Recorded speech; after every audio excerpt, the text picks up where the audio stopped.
Difficult question to answer this, but I'll answer it. Why did I start drinking after 8 years sober? There was no craving, no real reason to drink. I didn't want to drink, I was frightened to drink. I'd been sober and I'd been single for quite a while, by choice. I wanted to get off the booze, get my life turned around, which I did. Got myself fit, then was hunky-dory. Met somebody and I thought, well, this might as well start a relationship, why not? After I was fit and healthy and everything was going well in my life. After a few days, few dates, they said to me, "Are you going to have a drink?" "Why don't you drink?" All this sort of carry on comes out, doesn't it? "Why don't you drink?" I said, "I'm super fit, and all this, all that." And then the big question, "Are you an alcoholic?" It's 2014. No, I'm not an alcoholic. Obviously I was. I knew I was. I didn't want to admit it. There's still a stigma to it. So I remember having sort of one drink, just a couple of tastes, and I was so sensitive to it. I thought, I don't even like this, but I thought I'll have one drink to keep the peace. And that was it for a couple of weeks. Then next time, went out, do you want a drink? "No, I'm all right. Just have one." "No, I'm all right." So I managed to dodge it a few times. And then went to a relative's house and I said, "I'm driving, I won't be able to drink." All these excuses came on. Because time goes on, people know what's going on, I think. Anyway, I said, "I've got to drive." I said, "Well, just stay here. There's a lot of spare bedrooms." I thought, God, I'll just have one. Again, just the one, 1 or 2, be all right. Living the lie, wasn't it? Okay, that went all right. And then I started to think, well, maybe I can control this again. But you can never control it. Anyway, it was a bit of a wild time, and it was suggested we went down to the south of France in a camper van. That's just a different story. Got to the south of France after many days driving. And I thought, part of this camper van up south of France, beautiful weather. I'll just get a couple of bottles from the camp shop. And I thought, I started quite enjoying it a little bit more. This is the danger, you see. I had 1 or 2, a couple of days, 1 or 2 again. We're there for about a month. And we'd planned to tour Europe really for a lot longer than that. However, after a couple of weeks, I was waking up feeling a bit groggy, thinking, wow, I need a drink in the morning now. It happened very quickly. And so I would sneak off down to the camp shop early on the pretext I was getting bread and milk. But I would have a couple of bottles just in the toilet block or the shower block. And then, "Where have you been?" Did the usual stuff. "Oh, I've just been down there getting something sorted out, waiting for the bread, waiting for the milk," Excuses started coming again after 8 years sober. And then I realised that when I was drinking in the morning, I needed to drink all day then, so I'm sort of trapped. Now, a couple of times she suggested going for a bike ride about midday, and I thought, I haven't had enough to drink here yet. So I'd think, I've got to go to the shower block, clean my teeth and all this kind of, all these excuses came out. Nip into the bar, which was open by then.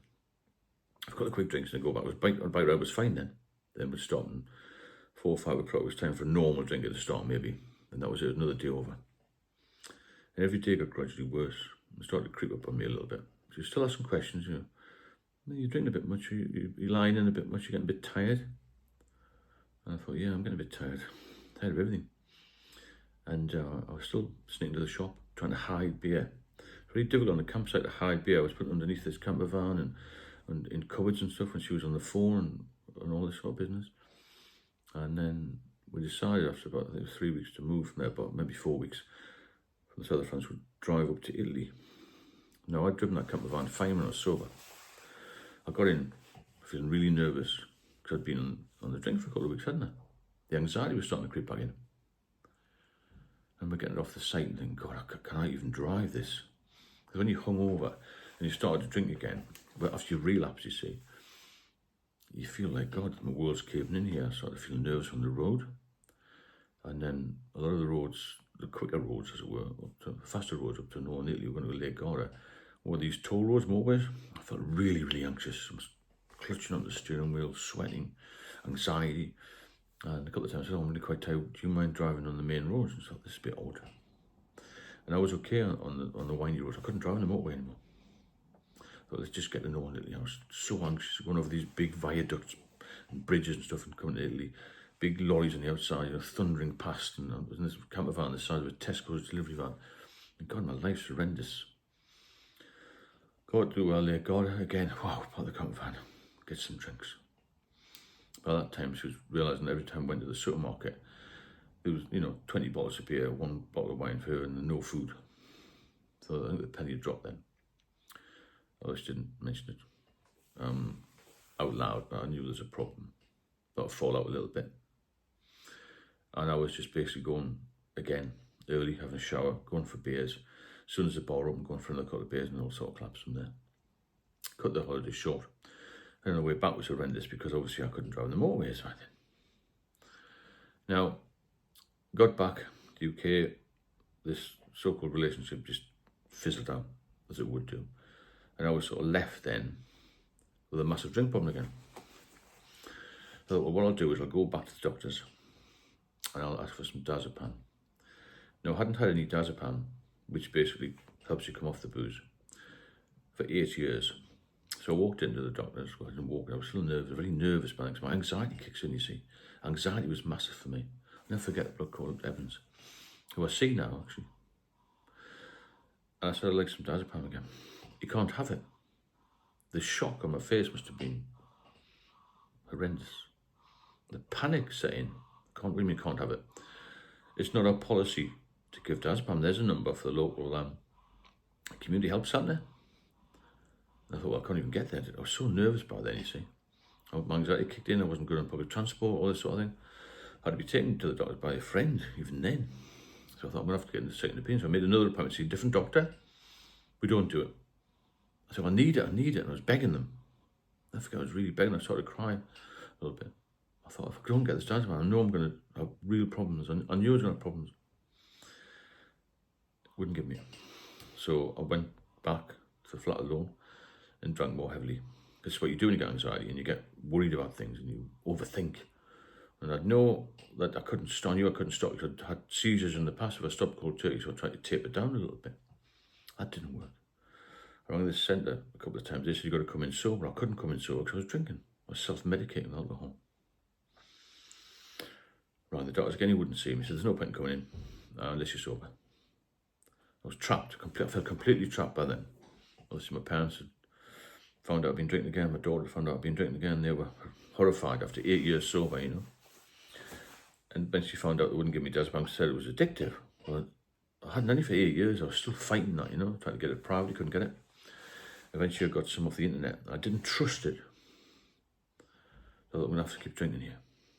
And I'm sure that's what completely knackered my liver in the end. So I was drinking, I was taking this diazepam, feeling horrendous. And I got brave enough, I made an appointment for a doctor to visit me. And I told the doctor the truth. I said, look, I've been getting these pills off the internet. I need the real diazepam. So I'll give you a short, so phase them, like 2 or 3 days. Very low doses. That didn't do me any good at all. I was still nervous and anxious. Wouldn't give me any more. Couldn't get off it. This is 2014, 15, 16. I'm self-medicating. I thought, well, maybe I can move down to another flat, which I had. Change of scenery. I moved into the quayside in Newcastle. It was worse down there. There's more bars. In the end, I couldn't get out of the flat there. Hardly. I was getting friends to drop me off food. And basically getting people to look after me. That's how far I'd gone down. 2017 came along. I was just self-medicating. I was getting worse. I noticed my stomach starting to bulge up a little bit. I had a little hernia. And I knew I was unwell. And at that point, I couldn't get to the doctors. I didn't want to go to the doctors. I was so frightened. I became a nervous wreck. Then I had problems in the flat. I couldn't get any repaired. I didn't want to let anybody in. My anxiety was so acute. And it was horrendous. I lived with rats, all sorts of things. Eventually, 2019, I felt seriously ill with liver failure and ascites fluid and spontaneous bacterial peritonitis and all this. I was in the hospital for 2 to 3 years until I eventually pulled myself around. From 2019, 2021, 2022 got a little bit better, and I'm pretty much right as rain now through alcohol. So it can get you so quickly. And don't give in to it. Don't give in to people. Be strong yourself. There's a message here. Because it will take you down so quickly. And I'll never forget how down I felt when I thought I drank for that person. And I was just abandoned. And I was at the worst stage I'd been prior to the 8 years sober. I was ill, I was wrecked, I was completely and utterly finished. So be strong if people try and encourage you to drink. If you're ever asked to try your drink, refuse it. Because it's a very, very, very long-term pain for very short-term gain. And nobody will thank you for it. Nobody will thank you for it. Be strong and be healthy. Look after yourself. We're not here long. It's a very important message, this, not to relapse. And it's a hell of a story that I could go into detail for hours and hours about, I won't. But look after yourself. That's the message. I'm going to go on lives again tonight. I've got lots going on, lots of videos. I do one-to-one mentoring as well, which has proved very successful because I tell people how it is, what the real world of alcohol is. A lot of people don't know it. The medics don't tell you. It's only people who've been to the bottom who will actually tell you the truth about it all. If you enjoy the videos or you benefit from them, just want to say, please like and subscribe. I've got an ebook out as well. I've got all the links in the description. Keep in touch. I enjoy doing these. I enjoy helping people. My mission here is to get as many people as possible off the booze and sober for life. Speak soon.